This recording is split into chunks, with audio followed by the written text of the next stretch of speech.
Dozens of physicians are exploring the application of Google Glass in healthcare, a new wearable device that could potentially replace some medical equipment. Alex Dierkman joins us again. Yes, Joe, I met with one IU Methodist Hospital trauma surgeon who was impressed with Google Glass when he used it in the operating room. He sees many ways it could be used in the medical field, but unless the device gets FDA approval, its future is uncertain. If we don't want to use the hands, which we do when we're in the OR, we go look up OK Glass, record a video. While looking for normal prescription eyeglasses online, Dr. Paul Zotek stumbled across Google Glass, a new wearable technology that displays information similar to a smartphone. Zotek applied to be a beta tester for the new device. Then he waited for 6 months. I figured, my story wasn't good enough. We told them what we would like to do with it in trauma surgery. We told them what we'd like to do in general surgery. And then ultimately, last November, I got an email from him and was asked to participate, and I, of course, said yes. A trauma surgeon at IU Health Methodist Hospital in Indianapolis, Zotek is the first doctor in Indiana to perform a surgery using the new technology. And what the Google Glass allowed us to do is to not take our eyes off the patient and at the same time be able to view the images, so we knew it was sort of a guidance system. Zotek successfully removed a rare type of tumor from the midsection of a 45-year-old avid runner, husband, and father from Avon, Indiana. Google Glass allowed him to pull the patient's X-ray and MRI photo into his field of view using voice commands during surgery. But Zotek says the real potential he sees for Google Glass is in the classroom. He says the glass can help students see a surgery and learn how to do the procedure through the doctor's perspective. One of the things you want to do is position the head back. And Zotek taught me how to intubate, or insert a breathing tube into a victim, by walking me through the steps on a mannequin. But the first time around, I didn't do very well. Can you see down in there? All right, so you just broke all the teeth. We try not to do that. We try not to do that. All right, so you want to... Zotek showed me how to insert the tube again, but this time he recorded a video with the Google Glass to show me from his point of view how to insert the instrument. Okay, and I'm going to get it right underneath the epiglottis. Okay, and so what we can do is then we just slide the tube right in there in the airway. All right, and we're in. Okay. I put on the glass and then started the video. So tap it. So you're being able to look at the patient and see everything that I saw when I did that. From there, I was able to see the steps more clearly. Then I replayed the video as I attempted to intubate the victim a second time. Put that tube in the right spot. And we're in. Commands this way too. Emerging technology specialist for the University Information Technology Services at Indiana University, Nita Chris Perez, says Google Glass can also be used as a live feed video communication tool. One of the things Glass can do is you can communicate with people, basically take a video call, and the person at the other end gets a feed of what the person wearing Glass sees. So from that first person perspective with the camera. With those capabilities, she says it could even be used on the scene of an accident. If they were on an emergency run, if they're an EMT, they can have someone give them advice on the fly in this really high stress situation. They can have a backup doctor help them, help guide them in handling the patient. So that if I'm a physician sitting back in the at the level 1 trauma center, I can actually see the accident or the wreck or whatever it is on the scene. I can help direct the resuscitation from the time that the EMS arrive on the scene all the way until they get to the hospital. But the future application of Google Glass in healthcare lies with the Food and Drug Administration. FDA regulations determine what is safe for humans. The FDA hates using ordinary purpose technologies where human contact is involved. Tablets and smartphones are used in general patient care. You might have seen one the last time you visited the doctor. But thus far, all uses of Google Glass in surgery have not been without backup medical equipment being at the ready. Okay, Glass. Increase SIVO 2%. But Kate says Google is in conversation with the FDA on a number of products, and major medical equipment companies like Philips are exploring practical applications compatible with the glass that could replace medical equipment, making the delivery of care easier and much smoother. The pilot of a plane that crashed west of Bloomington Thursday reported a potential problem with the fuel pressure indicator before the plane lost altitude and crashed near the Monroe County Airport. The single-engine plane crashed behind a house. The plane engulfed in flames, and right now we can confirm that there are 2 persons deceased at the scene. The crash site at Ord Road and State Road 48 is just a quarter mile from the county airport. The Monroe County Air Traffic Control Tower did have contact with the plane that was traveling north to south. The pilot called to the tower to report a mechanical issue involving the plane's fuel pressure gauge and requested permission to land. Permission was granted. Then at 3 miles from the runway, the pilot reported his position. From there, the airport's director, Bruce Payton, says there was no more communication. The air traffic controller saw the large puff of smoke and immediately contacted emergency response. He tried to make a call, I believe, to the pilot and got no response. The FAA does not know the origin of the aircraft, if it was a production or a home-built plane. We think of gender as the body we were born with, either being male or being female. But what happens when someone doesn't identify with the body they were born into? This is called transgender. Experts say approximately 1% of the population is transgender, but lack of awareness and discrimination of transgender people keep many from reporting their real identities. In the first of a 2-part series, WTIU's Taylor Killow takes us on a journey with 2 transgender people who are in the process of transitioning. Every day, Kaylee Renner has to take a handful of medications. It's those and then a finasteride, which is basically like Propecia, basically hair loss. Kaylee is male to female transgender, so she takes biotin for healthy hair and nail growth, an anti-androgen called spironolactone, and estrogen. It's a lot of work, but she says she would rather take all these pills than the medication she used to take to treat her depression. Before she realized she was transgender, things were so bad for Kaylee that she nearly lost everything. And it just quickly became obvious, life just kind of spiraling more out of control, about to get expelled from school and losing jobs. It's just this horrible depression. I don't want to do anything. And it's like, well, I have to, because there's just nowhere else to go.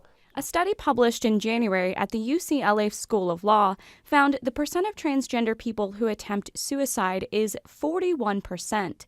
That's nearly 10 times greater than the general population. As a social worker, Becky Bickle works with transgender people of all ages.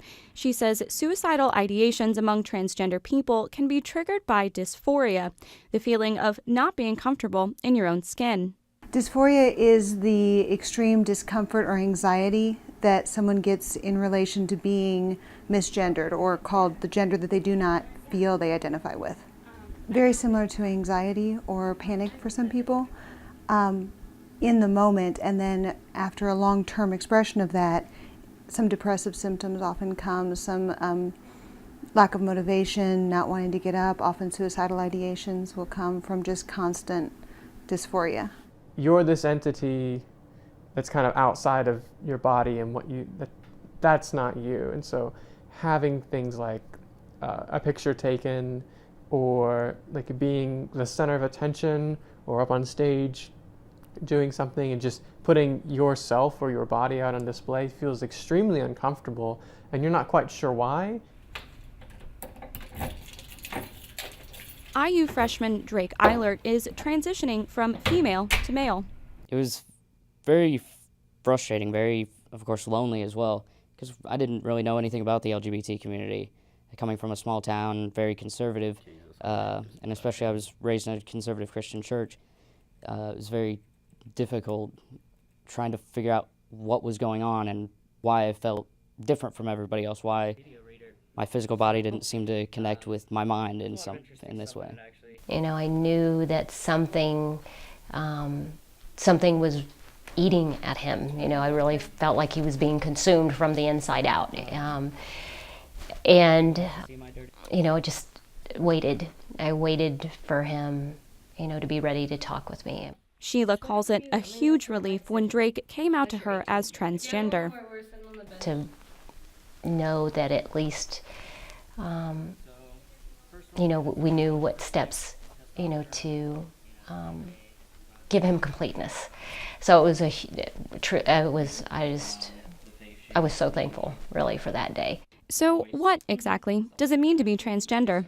People who their natal sex or their biological sex do not match the sex that they identify with, and so their gender then is separate than the sex that they were given at birth. Miranda Warden works with transgender teens at the Indiana Youth Group in Indianapolis. She says more young people question their gender than many realize.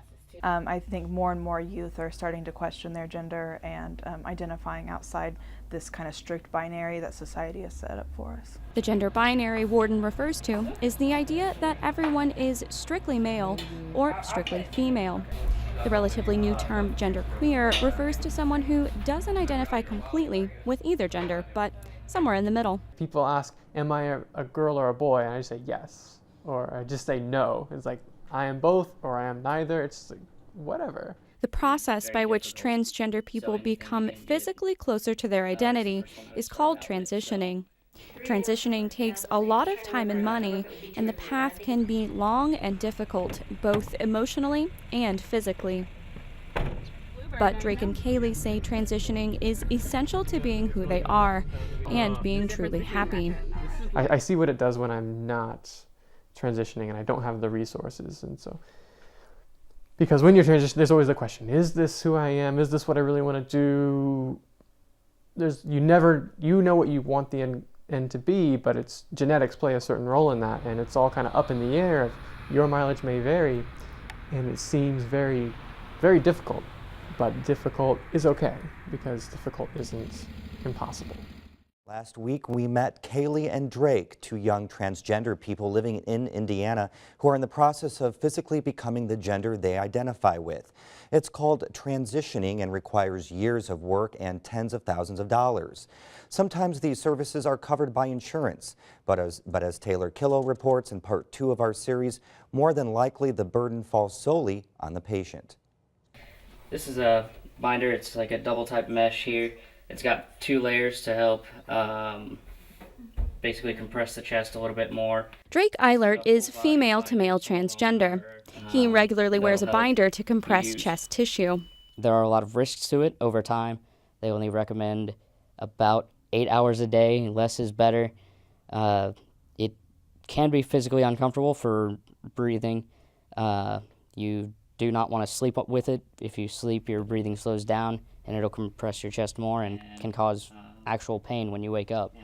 Drake says many transgender youth, including a number of his friends, aren't out to their parents and can't afford binders on their own. So they use things such as duct tape or ACE bandages to suppress their chest tissue.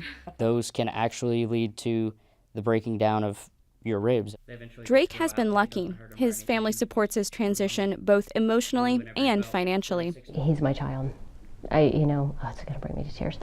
I'd throw myself in front of a train for my kids. I would give them, my last breath. I want him to be complete. I want him to be happy, whole. And this is who he's meant to be. One of the first times I got to wear a tie was for my senior pictures. When Drake told his mother the truth about who he was, the two came up with a plan. If Drake wanted to transition, Sheila wanted to make sure he did it safely. The World Professional Association for Transgender Health publishes standards of care that provide best practices for transitioning. The first step is counseling, so Drake and his mom went to Indianapolis therapist Becky Bickle. We want to make sure that our clients are ready, that they have the coping skills they need, that they really understand what this is going to do to their body, what this is going to do for them socially, legally, all of those sorts of things. So the therapist role is just to help them think through this and make sure everyone's on the same page and understands it so they're not doing something that's potentially not reversible. Once the counselor establishes a patient is transgendered, they recommend them to begin hormone therapy. Drake began taking testosterone just before high school graduation. After about 1.5 years of living as his preferred gender, the next step now is top surgery, which Drake has scheduled later this month. It's definitely, I think, freeing almost.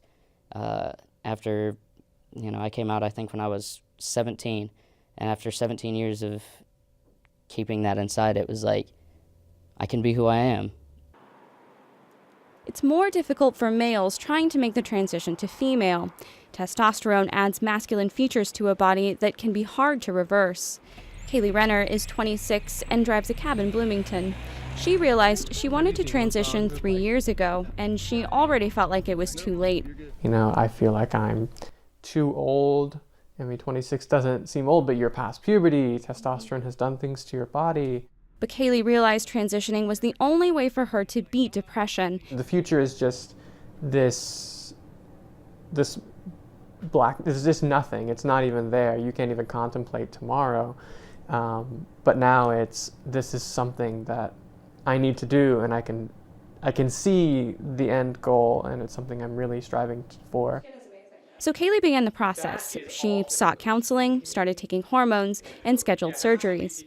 A major part of transitioning from male to female is facial feminization surgeries. All of the most common surgical procedures, male to female, would be combinations of a forehead lift with a hairline advancement, hair transplants to give a more feminine hairline. As part of the brow lift, often we'll do a bony reduction of the bossing of the forehead, the full thick forehead that many men have. Then we'll usually do their eyelid surgery, feminize the nose with a rhinoplasty. Very commonly we'll put in some cheek implants, chin implants, and then do a neck lift. Facial feminization surgeries alone can cost between $30,000 and $70,000, depending on the doctor and how many surgeries are needed. Together, top and bottom surgeries for male to female cost about $30,000, so the total cost of transition for Kaylee could be upwards of $100,000. As a young adult, Kaylee was covered under her parents' insurance plan, but her family didn't welcome the transition for many reasons. And to them, it was this huge blow from left field. They, you know, the old argument of, we didn't see evidence of this when you were a child, you're kind of making this up, this is a chosen lifestyle, this is not who you are. So when Kaylee's parents found out she was using their insurance to pay for counseling, hormones, and consultations, they dropped her from the plan just days before her scheduled surgeries. It went back to the depression I was in before, just worse, because it was so real. It was like it was about to happen, and then it was just gone. Kaylee was left to pay for services on her own. She also no longer had access to counseling and hormones, leaving her to purchase the drugs on the black market.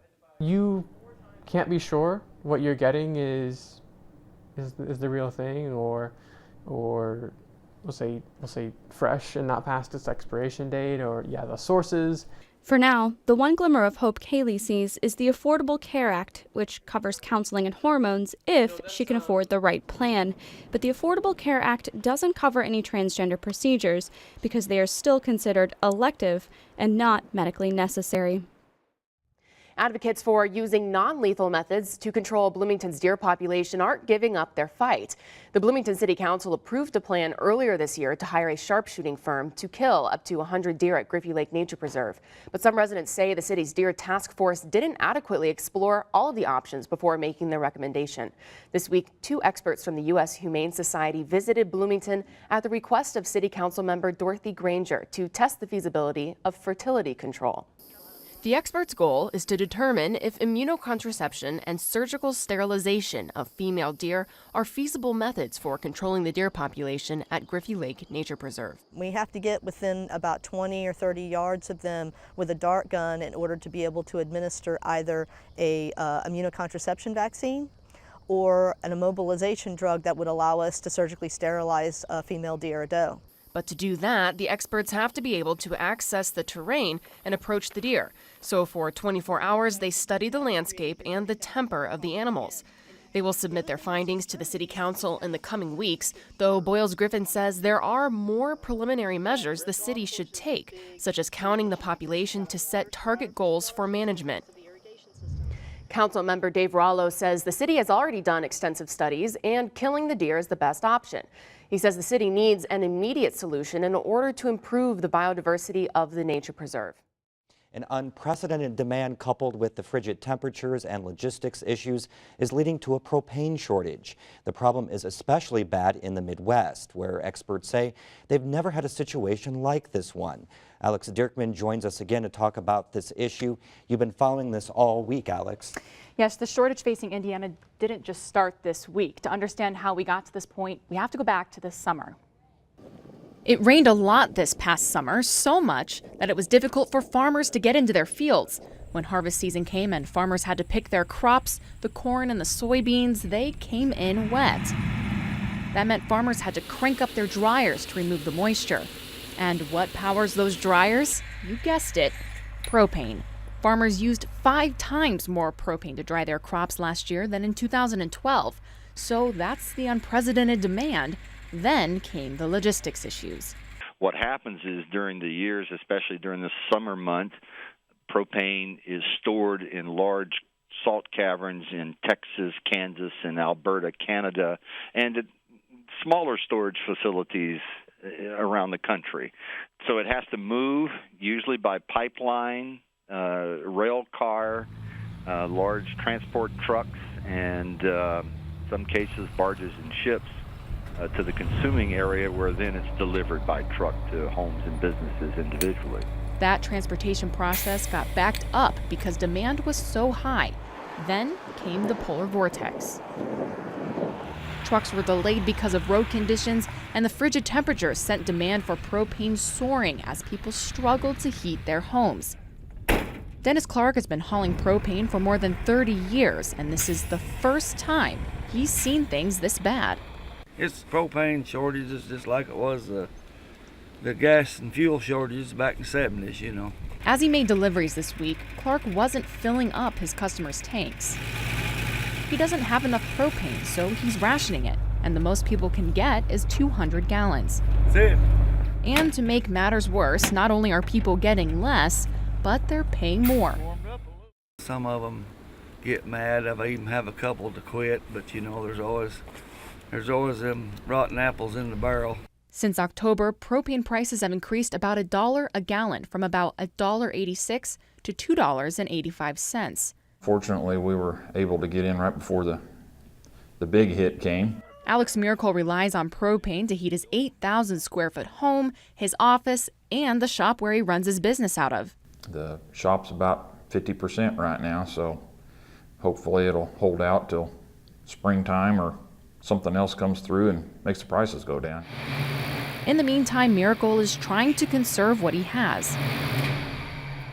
Right now, we've actually got the house set at 65. We're comfortable at 65. It's a super insulated house and it's not drafty, so you know 65 is fine with us. We've got the bulk of the house is at 60. And this week, when the temperatures dipped below freezing, rather than trying to heat his shop, he called his employees and told them not to come in. Try to save the energy because you just don't know where it's going and if it's going to be available. Suppliers in the U.S. produce more propane than is consumed here, but the U.S. is also the largest exporter of propane into the world markets. Officials with the Propane Research Council say they're working to understand how that is impacting the current shortage in the Midwest. In the meantime, the U.S. has begun importing some propane from foreign suppliers, but officials say that will likely do very little to help consumers. The big thing that needs to happen, they say, is for the temperature to warm up. Hopefully I won't need another tank. You know, we're getting ready to start February, so, but you know, I've seen it snow in May. Increased cases of traumatic brain injury and post-traumatic stress disorder among military veterans have become one of the legacies of the wars in Iraq and Afghanistan. Studies have shown TBI and PTSD to be a leading cause of the increasingly high number of veteran suicides, which is up to 22 a day. As Will Healy reports, while there's no proven treatment to cure TBI and PTSD, a new law has state officials looking into alternative treatments, including a controversial one, hyperbaric oxygen therapy.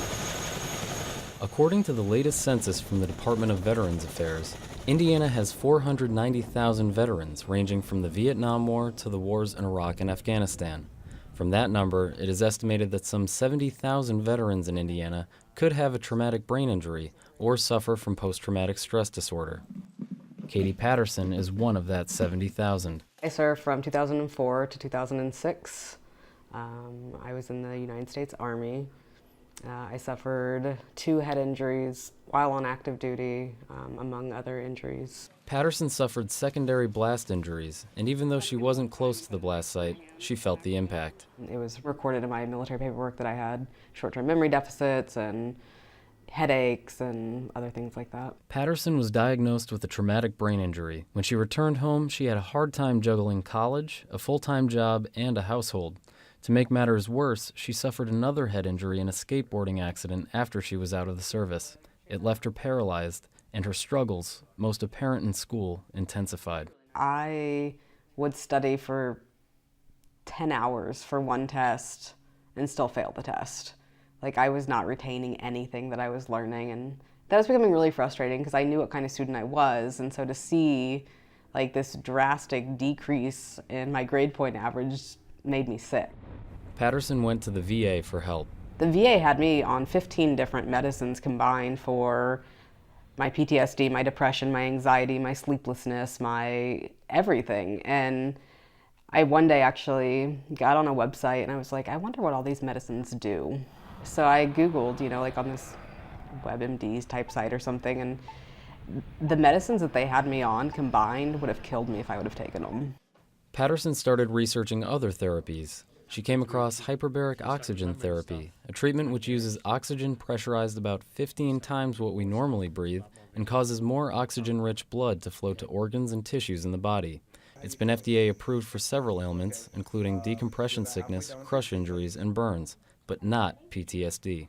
I asked the VA hospital, I said, I've done a lot of research. There's this hyperbaric oxygen therapy treatment. Can I get it? And, it's shown great results. And I remember my physician saying that hyperbaric oxygen therapy is bogus medicine and that it would kill me. And I disagreed.